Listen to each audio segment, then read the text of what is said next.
Now that nuclear sanctions have been lifted against Iran, there are numerous investors from all over the world traveling to that country to see what business opportunities are there.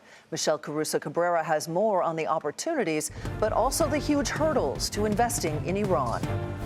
Nearly every sector of the Iranian economy is in need of investment, and of course energy at the top of the list. The government hopes to attract $150 billion in investment in the next year. The retailing sector remains nearly untouched by international brands. The pervasiveness of the big box retailer that we have in the United States or in Western Europe, that hasn't arrived here, at least not yet. There are indications, though, that could be starting to change. There are a few modern malls popping up, but there's clearly room for more. The largest auto plant in the Middle East is in Tehran, with a capacity of 1.6 million cars per year, though they haven't reached that number in a long time. The vice president in charge of strategy says he's been meeting with dozens of foreign auto executives. However, when it comes to U.S. investors, for the most part, they still can't invest in Iran due to an embargo dating back to the 1980s in the wake of the Iran hostage crisis. But even companies and countries that can face a big issue: financing any deals. And Iran is one of 2 countries on the international blacklist, a list maintained by the Financial Action Task Force, a global governing body. Mohammed Hashemi, the CEO of Stratus Holdings and founder of a private bank, says it's unfair that Iran's banks have been targeted. I'd like to tell all American businessmen to tell the U.S. Congress that Iran is a normal country, just like everywhere else in the world.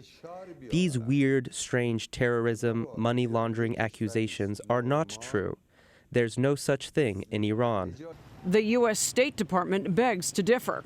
While the country has a stock market, going public is tough.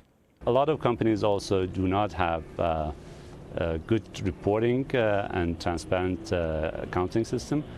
So the Securities and Stock Organization, they're really difficult for them to allow them to be public. Yet another major issue: too much government intervention.